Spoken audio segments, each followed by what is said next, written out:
Right now, though, I want to welcome to the program Second Amendment attorney and scholar Steve Halbrook is with us. Steve, how are you, sir? I'm good. How are you? I'm excellent. I appreciate you coming on the program. News breaking just a little bit ago.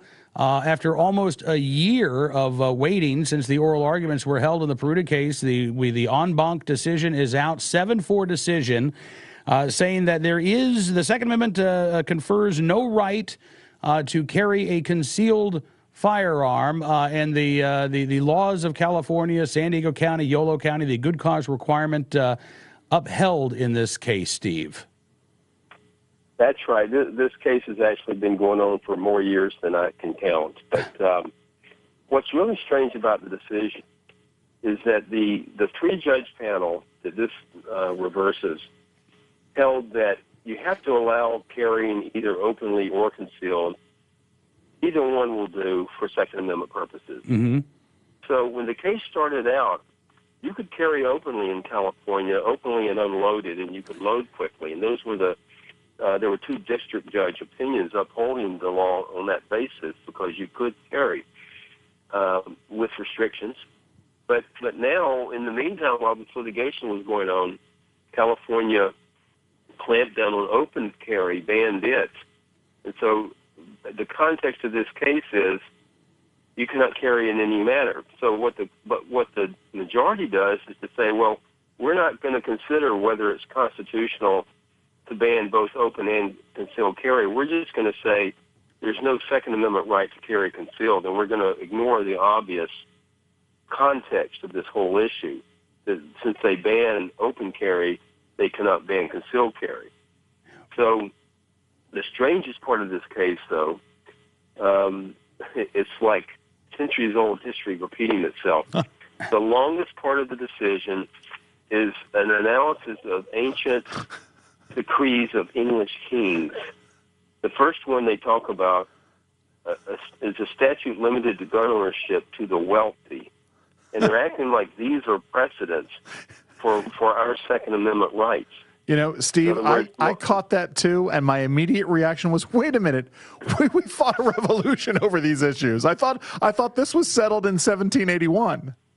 Well, not only that, but didn't they ever hear of the Robin Hood story and the mean sheriff of Nottingham and Prince whatever?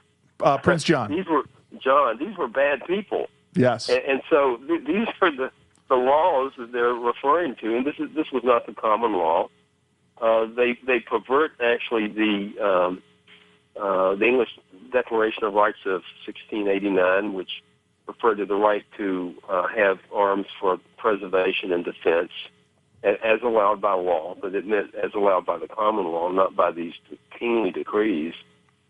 So what we end up with is we're going to hide our eyes and not decide whether you can ban open carry. Mm-hmm. Assuming that concealed carry is banned, and we're just not going to look at the context. And so that's where the dissenters brought them to account. You've got a very strong dissent by Judge Callahan, and he also makes the point, he makes the point we've made several times about this whole carry issue.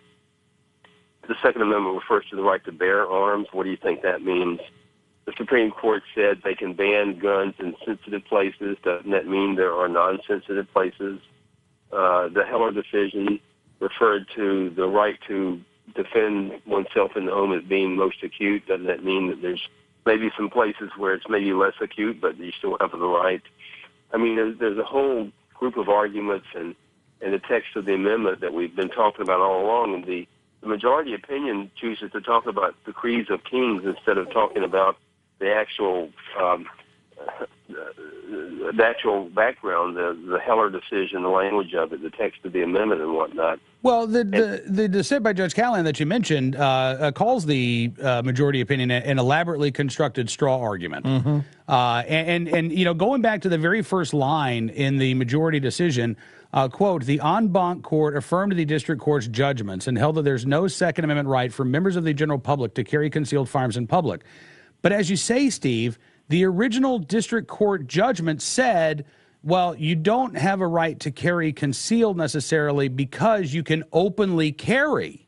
And so your right to keep and bear arms is not infringed because you can openly carry an unloaded firearm. But as you point out, the legislature in California has since changed that law. You can no longer openly carry a handgun unloaded. You can no longer openly carry a long gun unloaded in California. So how can the en banc court affirm the judgment of the district court when the law has changed since that district court judgment came out?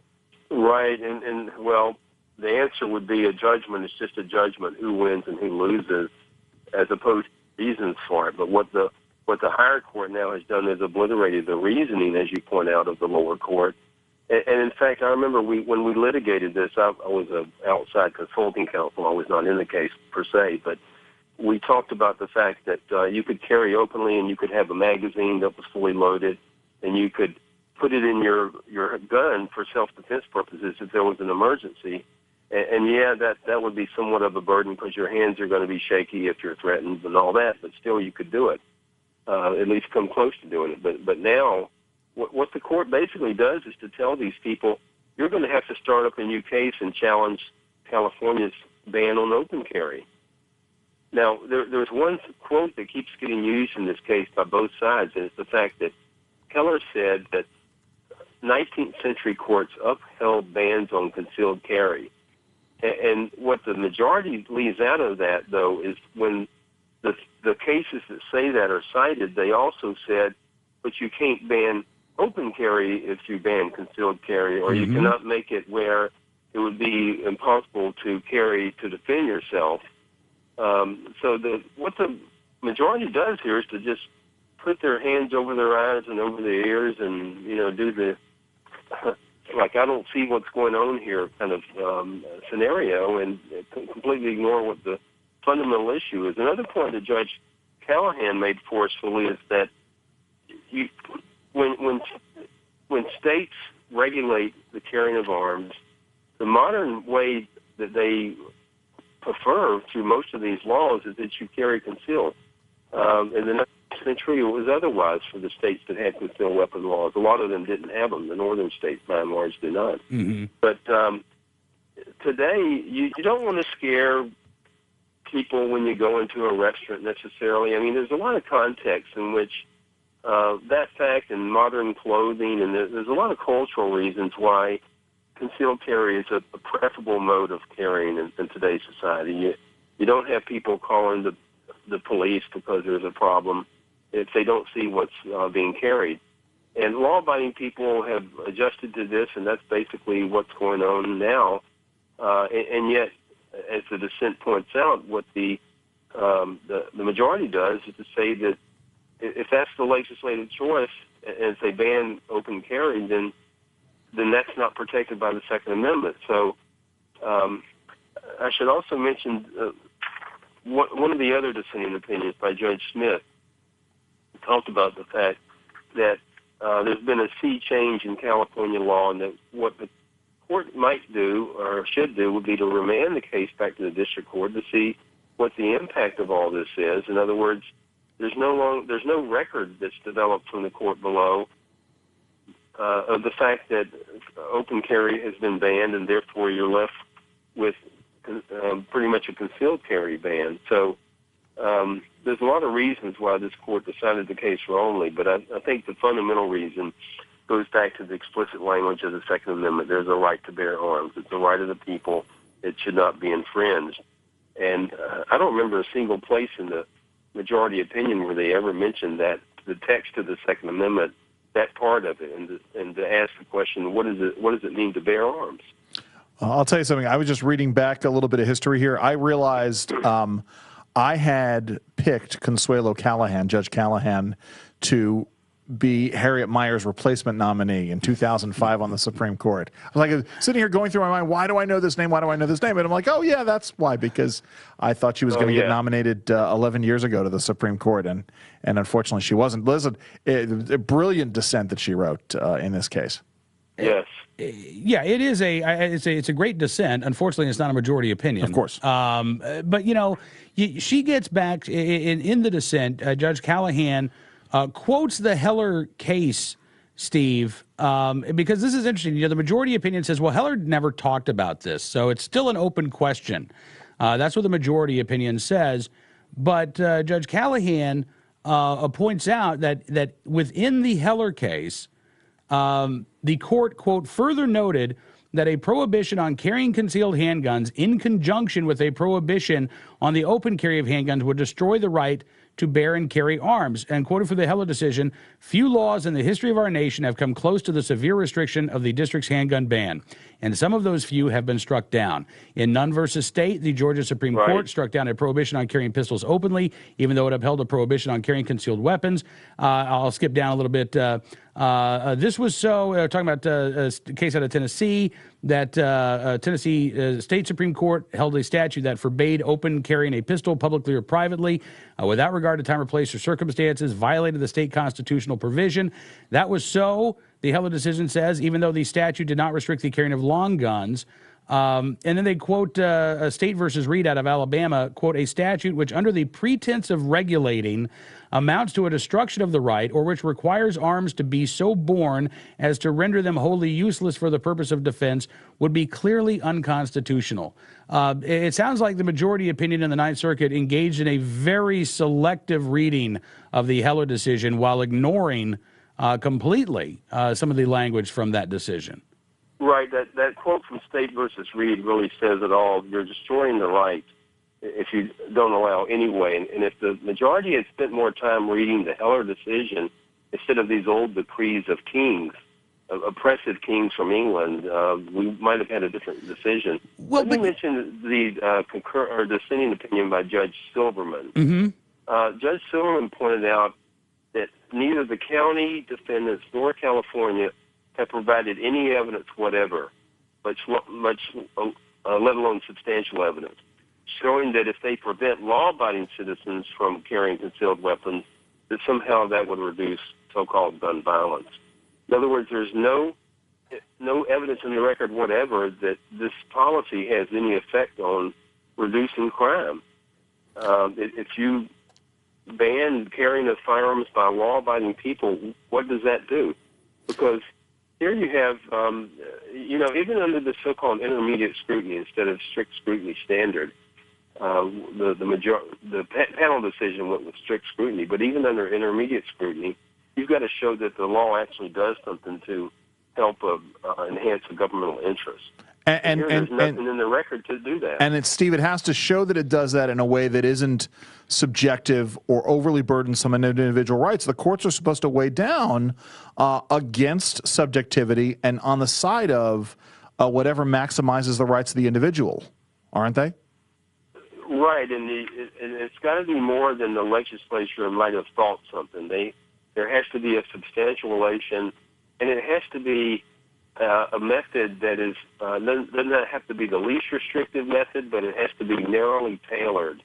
I mean, that's a term that appears, yes, and that term has meat, and that's what intermediate scrutiny is all about. So even if you apply that lower standard, there's nothing to support this law. And what standard of review did the Ninth Circuit use in this decision today? They didn't use any standard of review. I mean, they just cited these historical sources of oppressive decrees of kings and completely ignored our own history. They ignored what St. George Tucker said in the first commentary on the Constitution in 1803. They ignored the antebellum state cases. They ignored everything that was said in the Reconstruction debates about the right, which was applicable to freed slaves, to the right to keep and bear arms. That was being infringed in the southern states after the Civil War. And one of the purposes of the 14th Amendment was to provide that everybody can keep and carry arms. They made references back in that history to the open carrying of arms being a right. And so that gets ignored here. They had it before, and we filed a brief of the Congress of Racial Equality where we had all of those quotations. That brief was cited in one of the dissenting opinions. But, I mean, the evidence was there that this pervades our history. And when you read Heller and McDonald and the historical portions of those cases, you see a lot of that history that, there's a recognized right to carry arms. Cam, and you know where St. George Tucker taught when he wrote his commentaries on the Constitution? William and Mary. William and Mary. How about that? And is there a connection here? Yeah, we've been talking about it earlier today. I'm sorry, Steve. Okay.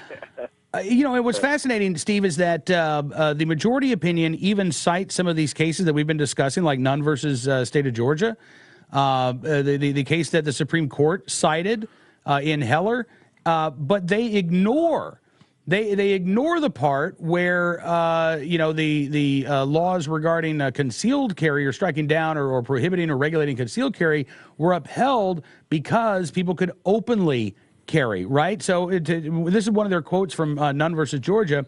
Quote, "We are of the opinion that so far as the Act of 1837 seeks to suppress the practice of carrying certain weapons secretly, that it is valid inasmuch as it does not deprive the citizen of his natural right of self-defense or of his constitutional right to keep and bear arms." But that's because they could still carry, whereas you can't in California. What are you going to do when you're a court and you want to reach a decision, some preordained result, and the text of the Constitution is against you, the case law is against you, the Supreme Court precedent is against you? What do you have to do? You write like an advocate. You leave the stuff out that's not favorable to your opinion, and that's what the court did here. Talking again with Steve Halbrook, Second Amendment attorney and scholar. On the one hand, Steve, I think a lot of folks expected that this decision was going to come down the way that it did. On the other hand, to read this decision, to read how, again, they sort of threw out the entire argument that had been raised not only by the plaintiffs, but by the Ninth Circuit 2-1 decision itself that they were reviewing. They just threw all of that out. I'm curious, were you there at oral argument for the en banc review? No, I was not there, but you can listen to it. I did hear the argument. You can go to the website and hear the argument. Was there any indication that the Ninth Circuit, that this en banc panel was going to do what it did and simply sidestep looking at the totality of California's laws regarding the carrying of firearms and instead focus solely on concealed carry without taking into account that people could not openly carry? Well, yeah, these issues have been hit back and forth before. The dissenting opinion in the panel decision made some of these same arguments, and it came up at oral argument the idea that, well, we don't have to decide about open carry because the only issue in this case is concealed carry, and the plaintiffs don't say that they have a right to open carry. They plainly made that argument throughout this litigation that if you're going to ban open carry, you have to allow concealed carry. And in fact, they were very open about saying, okay, you can ban concealed carry, but then you have to have open carry. And so it's always been about carrying one way or another. And so this is just kind of the ostrich putting the head in the sand and acting like we're just going to ignore the reality. What is the issue here? We're going to ignore it because we want to uphold the policy of San Diego. So there's the only appeal possible now would be up to the Supreme Court, correct? That's right. All right, Steve Halbrook, wow. Listen. the 4-4 Supreme Court. Yeah, well, we've been talking about the importance of the Supreme Court in this election, and if anybody needed any more examples of why the Supreme Court is such an important part of this election, we just got it thanks to the Ninth Circuit today. Boy, did they. Absolutely. Steve, listen, thank you so much, sir, for coming on the program. One last question for you, actually, before we let you go. We do still have a split in the courts, correct? The Seventh Circuit decision that talked about Illinois' ban on the carrying of firearms, that was not appealed to the Supreme Court, but that decision is still valid there in the Seventh Circuit, right? Yes, it is. And, of course, that court's decision was much like the California situation is now, at least in the counties that have this restricted policy, because it meant a total ban on the carrying of handguns, openly or concealed. Mm-hmm. There was no permit system available at all. Here there's a permit system available, but it's only theoretical because if you don't have what they define as good cause, which is very, very narrow, then it might as well just be a ban, and effectively it is. So there is a conflict in the circuits because there's the Ninth Circuit, the Seventh Circuit decision is clearly in conflict with this one. All right, Steve. Listen, I appreciate you joining us on the program, sir. Wish we were talking about a success out there in the Ninth Circuit, but I appreciate your analysis and your expertise here. As always, glad to be on the show, guys. Thank you, sir. Steve Halbrook, Second Amendment attorney and scholar, joining us here on NRA News Cam and Company.